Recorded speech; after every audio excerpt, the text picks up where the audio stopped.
Hello and welcome, useful content creators. And this week we have part 2 of my conversation with Paolo Kernahan. Last week we listened to him talk about video content strategy in general, the need for it, what is on-camera confidence, and a lot of other different topics that he shared with us. And generally what we were trying to cover is how to win selfish audiences with video content strategy.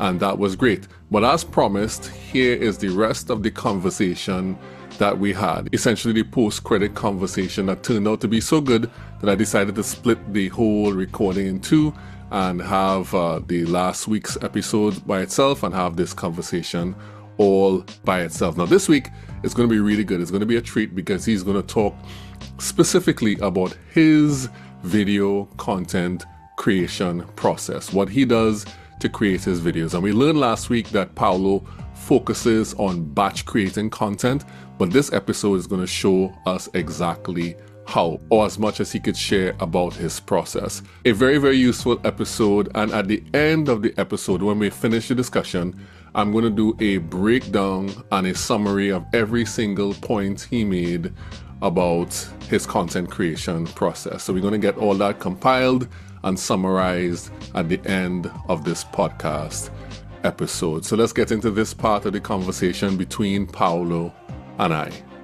Let's make useful content.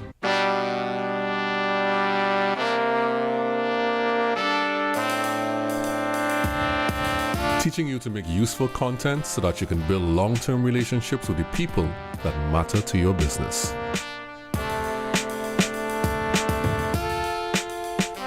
And we're clear. All right, good stuff. Post-credit scenes. Time to do some post-credit. We're in 44 minutes. So let's hear, there are so many little questions I wanted to ask you. I wanted to ask you like the step-by-step for how you batch and what is the strategy you're currently using, but I couldn't get those questions in. Right. My notebook was in my head and that is how that goes. So let's just talk for a couple minutes about this strategy you mentioned earlier. What is this strategy that you're using that you find that makes you confident in your video now? Okay, some of it is proprietary, just like the Coke recipe. So I'm not going to go into too much detail, but a lot of it that I'm going to share is basic stuff that you can start applying almost immediately. First of all, with my video shorts recipe, as I mentioned during our conversation, I create shorts that I know can be used across the platform. So there was a time limitation on YouTube. I believe it's still 1 minute. Mm-hmm. So if I want video content that I can use on TikTok, YouTube, Instagram, and LinkedIn, I create all my video for all those platforms at 1 minute. Right. Every now and then, there will be a hot topic on TikTok, for example. There was this craze about Taylor Swift during the Super Bowl weekend, and a lot of people were posting video content about Taylor Swift and all of that. So I made a special video for that exceeded my normal 1 minute short, and I think it went to probably 3 minutes or more, something like that. But for the most part, I batch create content for the shorts by doing it in a way that is across all the video platforms. In order to create video that is visually engaging, I create a mix of videos that are talking head, but I do more video content that has B-roll. So I always try to incorporate some B-roll that I shoot myself. Very simply, I shoot around my office to make the video content more engaging and to break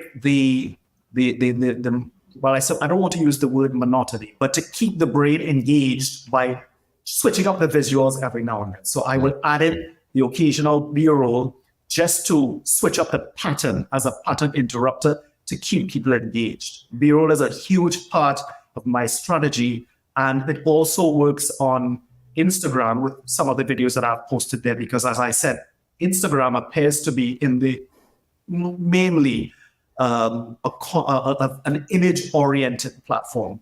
A lot of the videos that perform very well there are montages of video, cinematic videos, not very many talking head videos. So I try to blend the two worlds where I have visuals and the talking head video in my, and some of it is just narrated voice. So that's how I batch create. And when I sit down to batch create my content, I draw a long list of video topics that I would like to explore. And then I do search. So I do Google search to see, well, what is the level of interest in the topics that I want to talk about. But I also do search because I want to determine what are the terms that people are using to search for those questions. Because Right. I don't want to ask it or type it in a way that is not going to be picked up by the algorithm. So I will use Google search. I will use the title bar search in TikTok. And once I have all of that searching done, there's another thing that I do on Google search. When I do Google search, and they have, if you look lower down, you will see where other forms of the questions come up. I click the down arrow to see, well, what are the other manifestations of that question? In other words, what are the different ways people are asking the question or discussing the topic? Right. So I use all of that as research to help me craft a video that is going to be purpose-built to answer what people want to know. So all of my video content that is batch created along the lines of what people are asking about. There are lots of things that I would love to just talk about because they're of interest to me, but that would not serve anybody because what's interesting to me might not be of interest to anybody, and it might not serve my business interests. If I could talk about Marvel movies all day, that's all I would do. So I create content along the lines of what is most likely to find favor with audiences who are already searching for those topics. So I have a pre-existing template into which those ideas, the hook is created. The hook has to be the driving force of that video. If I don't have a powerful enough hook, then I don't bother to create the video. And I'm not a huge fan of creating sensationalist or clickbaity hooks, but I'm also not entirely opposed to the idea of creating an eye-catching or a Scooby-Doo moment hook. What's that? Yeah. I'm happy to do that because the competition for attention is so fierce. The competition for eyes and ears is so fierce that you want to catch people with a provocative title, a provocative hook. And if you're not doing that today, well, you're undermining your own performance prospects. So that is my approach for my short form content. I create for all the platforms. That way, when I start to roll out my content, I know that I have videos that can service all of my platforms. And that way I don't become overwhelmed with having to create for this one and this one and this one and this one. So, but I also don't, what a lot of people do today is when they create a video, they launch that video on all the platforms at the same time. I don't do that. I create videos and I put them in silos. So I have one video launching today on one platform, another video launching today on another platform. And then as the cycle trips over, I swap them, but they're all created for the same for the different platforms, but it's not the same video appearing across the platform because I don't want to appear saying the same thing across all the platforms on the same day. If I'm doing an upload, I'm uploading different videos, but when the cycle switches over in 3 weeks, then I swap the videos, but they're all created so that they can exist comfortably on the different platforms. I'm not creating them. They're not purpose-built for a specific platform.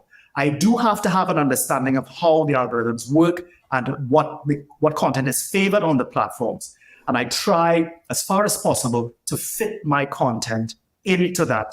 And, well, at least recognizing those consumption patterns to craft my video.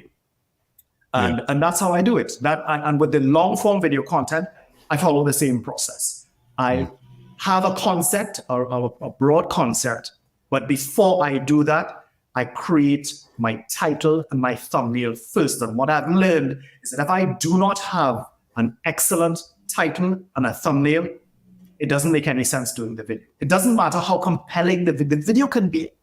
It can be brilliant, but nobody's going to get to it if the title and the thumbnail aren't compelling enough to make people say to themselves, this is worth my time, I'm going to check in on this video and see what it is. I have a question about that. Do you, because this happens to me and I wonder if the same thing happens to you, do you often do that and then find yourself having to come back and change it? Oh, yeah. Yeah. And I'm not, to be honest with you, I'm not the biggest fan of having to go back and change stuff. But maintaining that attitude in this day and age is not particularly productive. So I will, and you know what makes me go back and change it? I'll think to myself, but wait a minute, this video was good. It was good. There's no reason that it can't have gotten some more views. So something has to be wrong. So I will go back and look at the thumbnail title and I'll think, okay, well, maybe the image is too dark. The font size isn't large enough. It isn't gripping enough. Maybe the title is too long. I should have front-loaded the title with the primary concept. And I'll go back and change it. And I might go back and change it more than once. But again, I have to learn with each video that I create to do it better. I have to soundly analyze, well, what could I have done differently? And what are other people doing that's in the same niche or similar topics that's getting them performance on their video content? And I try to combine the two. What's working for other people, what I might have failed to do, and I try to combine those things, and then I go again. I'll make the change. It may not necessarily work. It may not give me the results that I want, but I will apply those changes in the next video that I do. And that's how I keep going. So that is in a nutshell my content creation process. I batch create. I don't create day by day. And I know a lot of people online are now saying batch creating content is heresy because you are not going to be relevant. Well, if you're worried that the content that you create as a batch created content is not going to be relevant, you are never going to be relevant. Because it's not strictly speaking about relevance, it's about usefulness. And that is what evergreen content ensures, that the concepts that you're creating, the concepts that you're embedding into your video content are universally applicable, but also they stand the test of time.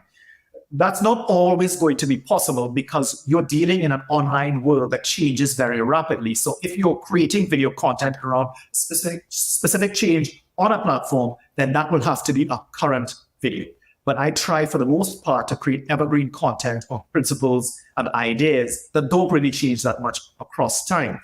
One of them is on-camera confidence. It doesn't matter how the platforms change, the power of on-camera confidence and the principles that you apply to become confident on camera, more fluent, more structured in your thought process and expressing those thoughts and ideas, that will never change because that's always been what works for people. And I'm talking about from the advent of television till today. On-camera confidence is an immutable concept. It will never change, no matter how the platforms evolve. What does change is how you apply it on the platforms. You will speak. You will do shorter videos to get more traction where there's on platforms that favor short-form content. But that is a concept that will never change. So that is why I am a firm believer in batch creating content, but also as an entrepreneur, I keep saying this over and over, it saves you the kind of time and frustration that you just couldn't escape if you were doing your content on a day-to-day basis. It just that to me, it just doesn't work as an entrepreneur who has other responsibilities to attend to. Yeah, this is good. And I think that one of the themes that out of our conversation was, content creators who are using content for a business versus business people or business owners or people who run a business who create content. And that is I think you're right. There's a massive difference between those two groups of people. And you're right. There's somebody who runs a business. And even with me, even with you, who your business actually is teaching people how to create content and or creating content for them. Even you run a business, even though that's what you do. Yeah. You're quite right. That has always been my focus. My strategy is rooted in creating a strategy that you can apply in a way that allows you to balance running a business and building visibility for that business. That is where the video marketing strategy really shines. And that is what it's for. It's focused on. Now, obviously, if you're look, there are different videos to perform different functions. As I mentioned in our conversation, I create a mix of video content to meet certain needs along the buyer journey, because you're never going to create one video that is going to be a hit and it's going to get people, where do I sign? It's never going to work that way unless you're selling a product that is, well, I don't know, Donald Trump shoes or something. Wow. Or Donald Trump's latest shoes. If you have shoes like Donald Trump to sell, you can create one video and that's it. But you have to view a video marketing strategy as a courtship with your audience, and you're going to create different videos that are going to be like several dates along that courtship. And you're going to be teaching that person about who you are and how you can be beneficial to them. But you're also going to be creating videos that are going to be telling that person, listen, I've been there exactly where you are. I understand what you're going through. And if you don't believe me, here's what I went through when I was getting started. And I'm quite sure that you will have the same success that I had because I stuck it out, and you will too. And that's how you want to perceive of your video marketing strategy. It is a series of videos that will take your viewers, take your audience on a journey to discovery and eventually conversion.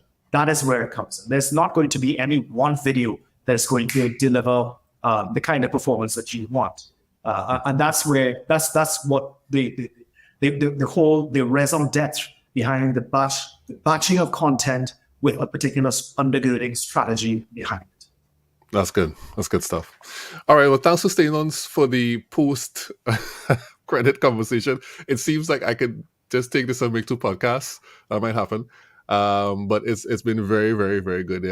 There's many questions that I could still ask about this, but I know we're running out of time. We actually are about an hour recording. This is the longest recording in the new season that I've done.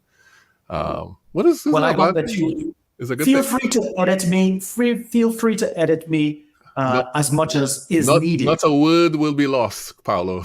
Let me take this off, yeah? So that was a conversation between Paolo and I, a very good conversation, if I do say so myself. But let's now summarize much of what he said and go a bit deeper into how he creates his video content. And of course, we know that he batch creates, but let's look at the details of all of the things he said and go down the list so that you can glean more value out of everything that he shared. Let's go through it one by one. Now, we know Paolo batch creates content, and how he does it is that he creates short form video that can be used across multiple platforms, and usually he limits that the length of the videos to 1 minute and under, so he limits the video length so that it can be used across multiple platforms, that short form content.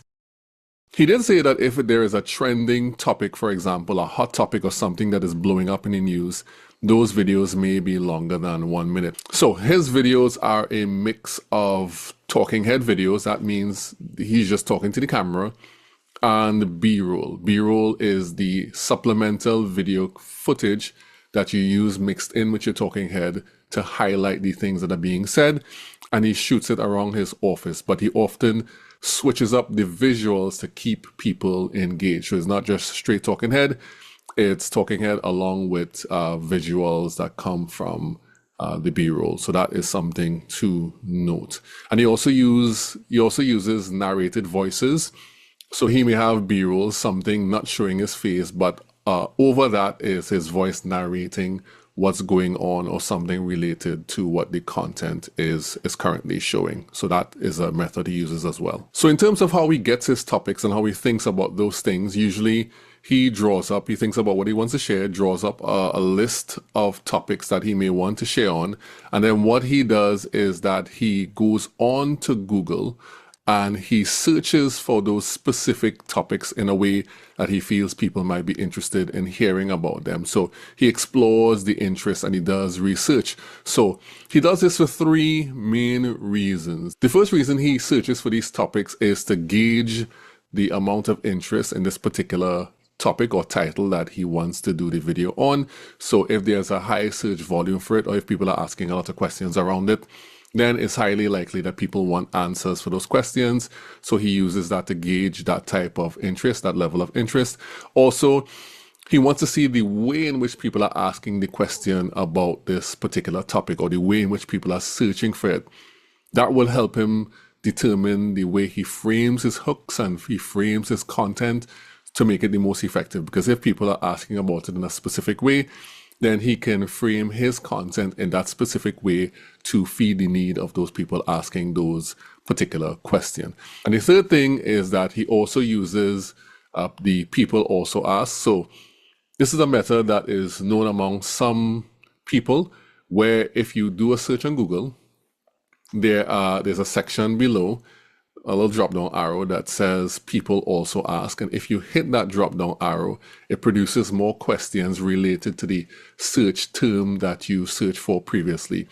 So then you get variations of how people are asking for that particular search term. So he uses that method in order to get a wider view of what people are searching for, or related topics, or different ways you could ask the same questions in order to feed the way in which he will create his video content. So those are the three reasons for him going on to Google to do research. So this research is purpose built to be exactly what people are asking about. And secondarily, this method is designed to capture existing demand in the market. So he's not trying to create demand. What he's trying to do is capture demand, because if people are talking about something, if people are interested in a topic, that means there's demand for that already.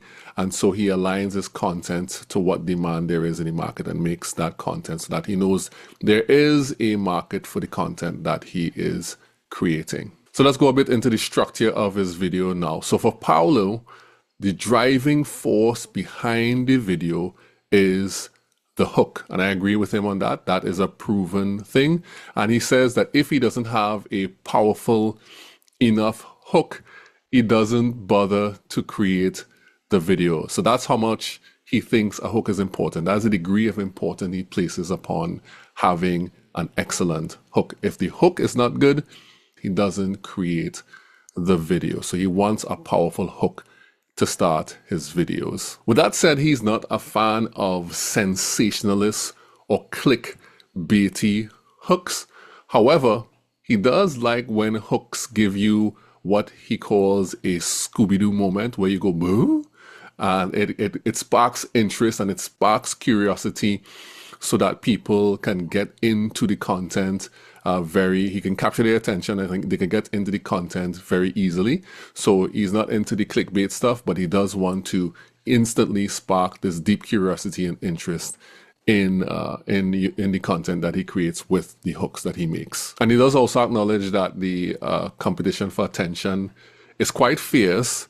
So he does want to have a provocative hook, and he advises that everyone should have a provocative hook, something that grabs people's attention. So let's talk now a bit about how he ships his content, how he puts it out into the world. So Paolo shared with us that even though he creates videos that can be used across all platforms, he never, ever launches the same video across all platforms at the same time.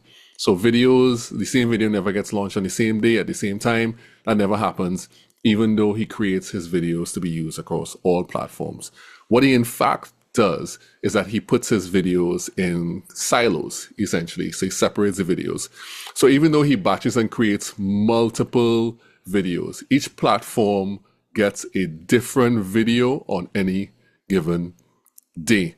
And then he will swap around the videos, right, later on at the new release date. So if video A goes on, let's just say TikTok, and the video B goes on LinkedIn, then he will swap that and put video B on the other platform, video A on the other platform. So they are not released, same videos are not released on the same day on different platforms. He swaps them around. And he says he does this because he doesn't want to appear on all of the platforms saying the exact same thing on the same day. And I would venture to add is a part of that tactic is to keep interest, so that if people know him on different platforms, they can get different types of content across each platform on the same day. And so that's just a way to keep interest, I would suspect as well. And of course, he always crafts all of his videos with today's consumption patterns in mind. So all of his videos are crafted so that they will be consumed in accordance with today's consumption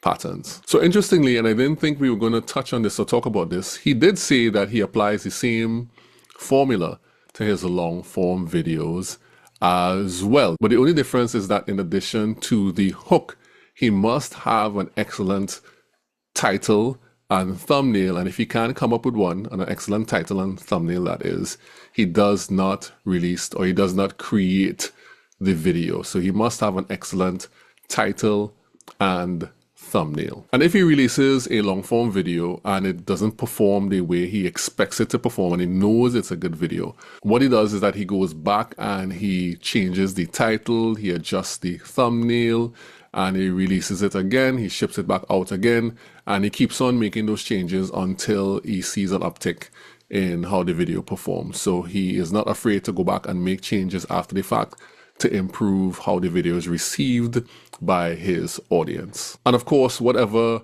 lessons he learns in the creation and the release of his videos, he takes that forward into the creation and release of his new video content in the future. All those things, all those learnings come together and they help him improve his future videos. And very appropriately at the end, he said that he sees video content strategy as a courtship. So every video you release, it's like you're going on a date.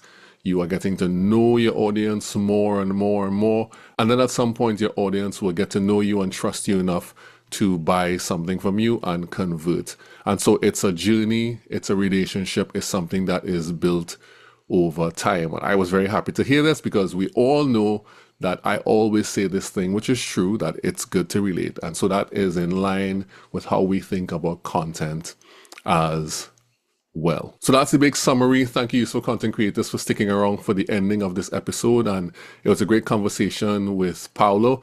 If you all want to have more episodes like this, where I do a breakdown of the guests' methods and methodologies in creating content and how they create their own content, let me know. And I'll do more like this, where I pull out the points and I break it down in a list like this so that you can have it and you can go back and you can implement those things if you wanted to in a tactical way. Thanks again, Paolo, for coming on. And thank you, Useful Content Creators, for coming to learn in the Useful Content Classroom.